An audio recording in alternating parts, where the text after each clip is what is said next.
Bonjour à tous, aujourd'hui gros point sur les protéines et je vous arrête tout de suite, c'est pas juste pour les muscles. Oh non, loin de là. Et c'est parti pour tout savoir sur les célèbres protéines.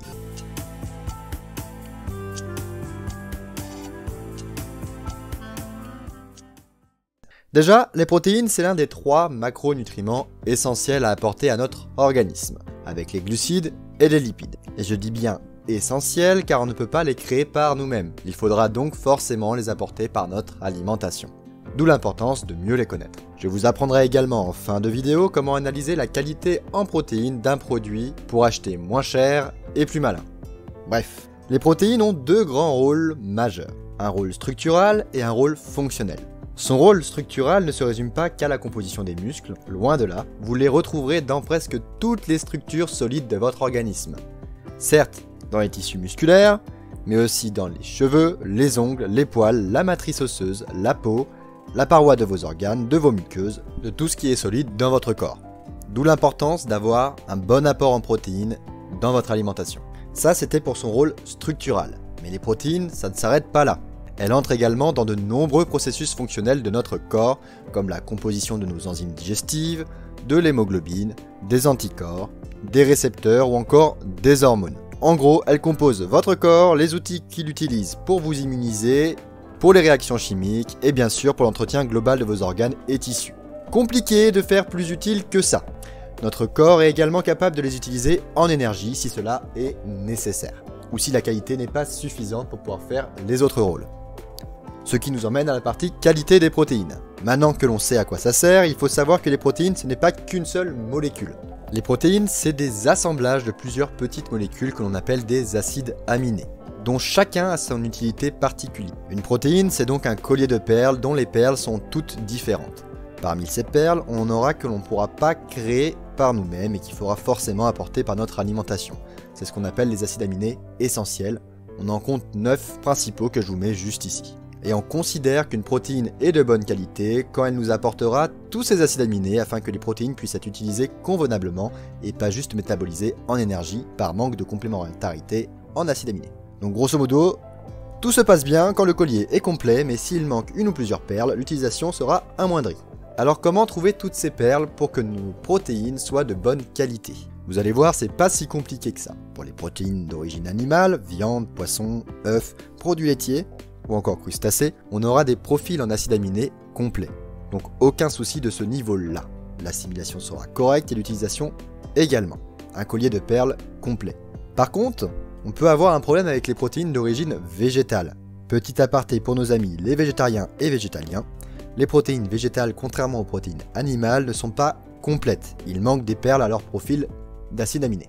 Par conséquent, si vous ne faites pas attention à bien associer diverses sources de protéines végétales entre elles, d'une, vous aurez un faible apport global en protéines, et de 2, leur qualité sera mauvaise et donc faiblement utilisable par votre organisme, pouvant déboucher à des pseudo-carences en protéines, plutôt manque on dira. En général, il faudra pour réussir à obtenir une protéine viable associer des légumineuses, donc lentilles, haricots blancs, fèves, pois chiches, avec des protéines céréalières comme le blé, le riz, les céréales en général. On fera un gros point dans une future vidéo sur l'association protéinique pour les végétariens et végétaliens, afin de vous aider à obtenir une alimentation plus complète et d'avoir un profil en acides aminés au top pour construire vos repas. Bref, maintenant que l'on sait tout ça, combien en faut-il par jour en moyenne pour pouvoir avoir un apport suffisant? Non, il ne sera pas nécessaire de manger des quantités astronomiques de protéines pour pouvoir s'entretenir, mais le minimum vital c'est 0,8 g de protéines par kilo de poids de corps. Dans la mesure où vous n'êtes ni en surpoids, ni en obésité, ni en dénutrition, et que vous ne faites pas vraiment d'activité physique ni de sport. Bon ça c'est le minimum, mais dans la réalité des choses, il faudrait plutôt apporter 1,2 g de protéines par kilo de poids de corps par jour, donc admettons que l'on fasse 70 kg, que l'on est sédentaire ou qu'on ait une activité minime, on aura entre 56 à 84 g de protéines au minimum à apporter au quotidien. Par contre, gardez bien à l'esprit que l'on parle de protéines et non de viande, car en moyenne dans 100 g de viande, comme un steak haché, on aura 20 g de protéines, et pas 100 g. Donc il faudrait manger 4 steaks hachés par jour? Bien sûr que non, on trouve les protéines dans de nombreux aliments, comme on l'a vu que ce soit dans le domaine végétal, mais aussi dans les produits laitiers, qui seront un bon support pour acquérir cet apport facilement. Dans le cadre où vous faites du sport, ou que vous avez un rythme de vie un peu plus actif, ou une masse musculaire déjà développée à entretenir, il faudra naturellement plus de protéines au quotidien. Mais on évitera de dépasser les 2,2 à 2,5 grammes de protéines par kilo de poids de corps par jour, car au-dessus, bon, il pourrait y avoir des problèmes d'usure rénale, mais il faudrait vraiment que vous dépassiez énormément votre quota et que votre hydratation soit vraiment très mauvaise. Mais le problème majeur sera que ces protéines seront plutôt utilisées en énergie qu'en tant que protéines structurales, donc comme un glucide au final. Donc ce serait dommage de dépenser un peu d'argent dans des protéines quand finalement elles vont être utilisées en énergie. Maintenant qu'on sait tout ça, un manque de protéines, ça fait quoi? Un manque de protéines, ça peut arriver dans plusieurs cas. Une alimentation faible en viande, poisson ou œufs, une alimentation végétarienne mal effectuée ou une consommation alimentaire non suffisante par exemple, ou encore une forte cicatrisation. Ce genre de déficit pourra entraîner ce qu'on appelle une fonte musculaire, car en fait vos muscles c'est une réserve de protéines que l'on peut utiliser en cas de manque. Donc si on a besoin de protéines pour effectuer des actions vitales pour notre organisme, on piochera dans les muscles en priorité afin de réussir ces actions. Et ça c'est pas cool parce que qui dit fonte musculaire dit diminution de la masse maigre de votre organisme et par conséquent diminution de la dépense énergétique quotidienne. Il faudra donc faire bien attention dans le cas d'une perte de poids ou encore une consolidation musculaire à avoir un bon apport en protéines. Mais outre la fonte musculaire, on aura de la fatigue, une potentielle blessure musculaire, un manque de force physique, des altérations des cheveux, des ongles, des potentiels œdèmes au niveau des pieds et du ventre, un arrêt de la croissance, de la rétention d'eau, une dénutrition globale, une baisse de l'immunité et également une baisse de satiété dans vos repas. Car si vous manquez de protéines, c'est que vous n'en apportez pas par l'alimentation. Vous l'avez compris, il faudra éviter de jouer avec un macronutriment aussi essentiel. Pour ce qui est des sources dans notre alimentation, je vous mets juste en dessous dans le tableau quelques exemples de taux de protéines dans les aliments donnés. J'ai pris les aliments les plus courants afin que vous puissiez vous repérer facilement. Profites-en pour t'abonner si tu veux en apprendre plus sur la nutrition et n'oublie pas de liker, ça me fera toujours plaisir. Maintenant, j'espère que vous avez bien remarqué l'importance d'un bon apport en protéines dans votre alimentation. À l'heure où je publie cette vidéo, nous sommes en pleine inflation, donc le prix de la viande, des poissons, des œufs et même des produits laitiers s'envole. Vous aurez donc tendance à vouloir diminuer la quantité ou encore la qualité de vos produits pour réduire les factures alimentaires. Et c'est complètement logique. Par contre, faites-le intelligemment afin de respecter vos besoins. Il sera plus malin d'acheter en grande quantité pour que le prix au kilo soit plus faible. D'ailleurs, référez-vous toujours au prix au kilo. Et regardez également la composition de vos aliments. Pour cette dernière, je vous propose une petite analyse sur des steaks hachés du commerce. J'ai pris 4 steaks hachés différents à des prix différents également. 3 steaks hachés 100% pur bœuf, donc les meilleurs, et le steak haché le moins cher. Je vous conseillerais toujours de prendre du 100% pur bœuf, car quand on veut manger de la viande, c'est pour de la viande, et pas pour d'autres artifices. On va donc commencer à analyser les 3 premiers, donc les 3 steaks pur bœuf. Puis je vous montrerai l'arnaque qui se cache avec le 4e. Pour les valeurs nutritionnelles, les 2 premiers sont similaires, donc rien à dire. Le 3e, quant à lui, n'a pas réussi à avoir ses 15% de matière grasse, il est donc plus gras. Ce qui engendre, comme on peut le voir, vu que chacun a 100% de viande de bœuf, le morceau choisi pour le 3e sont bien plus gras et donc moins qualitatifs.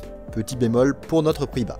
Pour nos 2 premiers, les ingrédients sont similaires, à quelques traces près, qui correspondent souvent juste à la zone de fabrication, donc pas de panique. La différence de tarif est donc sur la marque en elle-même. Vous allez donner 1,50€ à la marque pour une viande similaire, grosso modo. Ce que j'aime bien faire, c'est de mettre par conséquent le prix du gramme de protéines en concurrence.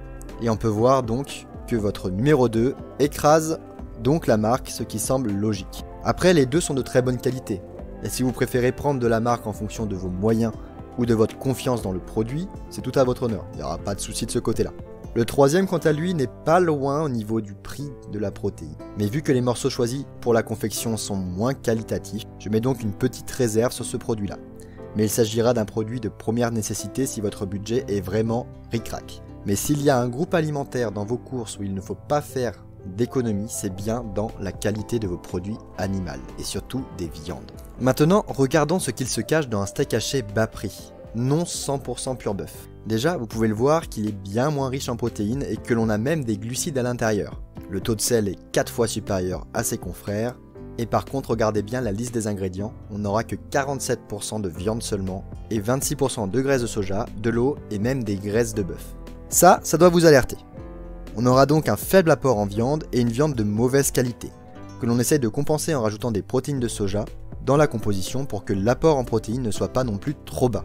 En faisant un petit calcul théorique, on trouvera donc qu'il y a en réalité que 7 grammes de protéines qui viennent de nos 45% de viande de bœuf, donc un prix du gramme de protéines animales de bœuf à 0,87 € avec en prime une mauvaise qualité.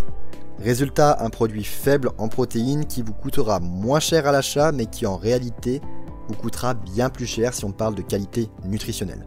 Ce genre de produit est à fuir, surtout n'achetez pas ça. Donc dans notre analyse, le produit le plus malin à acheter serait donc le deuxième produit, et si vraiment vous êtes ric-rac, ce serait le troisième produit. Une petite analyse fastidieuse, mais une fois que vous saurez quel produit acheter, vous serez sûr de la qualité de celui-ci, et que vous allez mettre votre argent dans quelque chose d'utile et pas dans n'importe quoi. J'espère que cette petite analyse vous a plu et vous permettra de mieux réaliser vos achats durant vos courses. Bien qu'il est parfois nécessaire de faire des économies, mais je le répète, surtout s'il y a une catégorie à faire attention, c'est bien les viandes. Voilà pour la petite apartie sur les steaks hachés surgelés. Si cela vous intéresse, je pourrais faire une analyse globale sur un chariot complet pour pouvoir vous faire des économies et choisir les produits les moins chers dans cette période. Pour résumer cette vidéo, les protéines sont un macronutriment essentiel pour notre organisme qu'il ne faut surtout pas négliger, un apport suffisant et crucial et une qualité adéquate également. Faites les bonnes associations, regardez ce que vous achetez et tout se passera bien.